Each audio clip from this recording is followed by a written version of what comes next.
Today I'm going to talk about sound. It's found in the film 2001 A Space Odyssey, directed by Stanley Kubrick.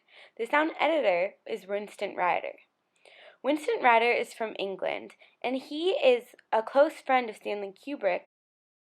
6 years prior to this film, Winston worked in a film called Lolita, which is another one of Stanley Kubrick's films, and he was the dubbing editor, which means re-recording mixer, so he's known Stanley for a long period of time.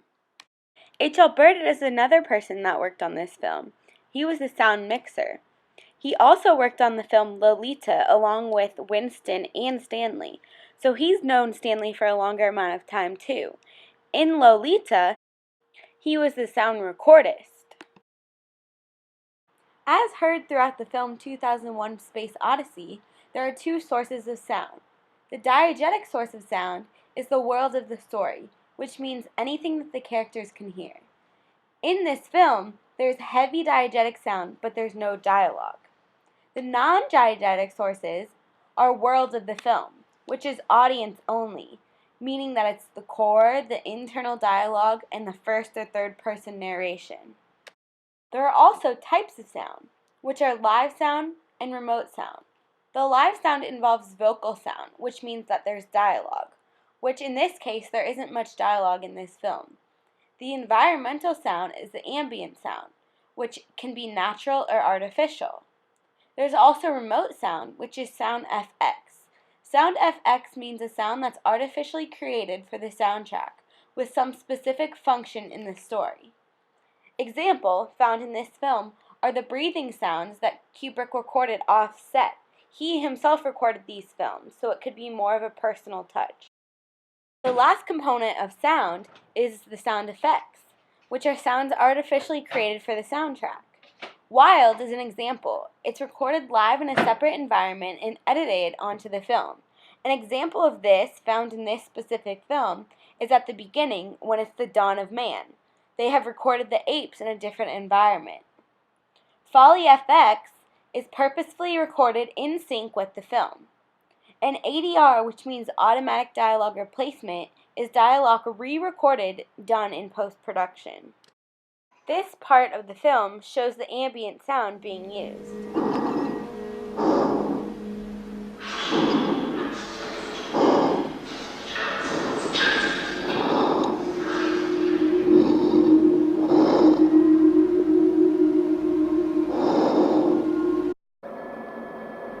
Open the pod bay doors, Hal. I'm sorry, Dave. I'm afraid I can't do that.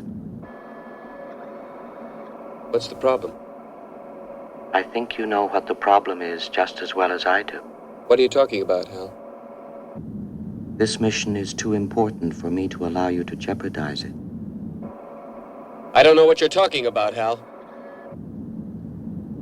I know that you and Frank were planning to disconnect me, and I'm afraid that's something I cannot allow to happen.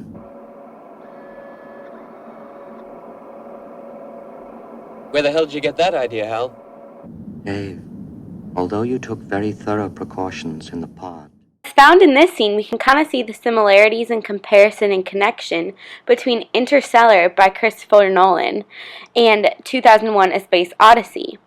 According to Rowan Rigalato, there is a definite comparison and relation.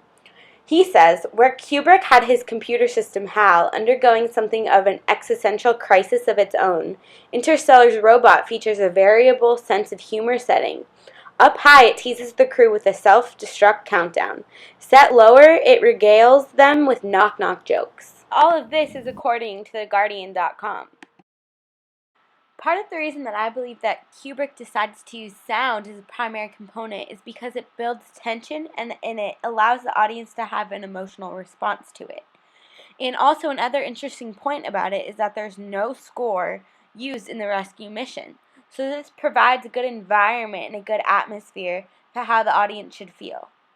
There's 3 distinct soundscapes, which are no sound, a pod with noise tracking human objects, which is the computer, and an ambient sound, which is an environmental component. Another interesting way that sound is used is during a sequence, which is during the dismantling of HAL. He's pleading for his life, and part of the sound design is used as voice, which is the slowing down of the voice to give it a different kind of effect.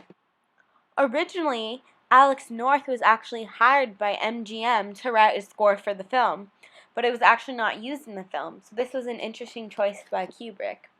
And Strauss pieces were actually used to get the editing process started so he wouldn't be behind. All in all, according to Thomas Caldwell's Cinema Autopsy, he states that the ultimate meaning of 2001: A Space Odyssey is as deliberately ambiguous as the motives and origins of the black monoliths whose gift of heightened intelligence gave humanity the tools it needed to both survive and self-destruct.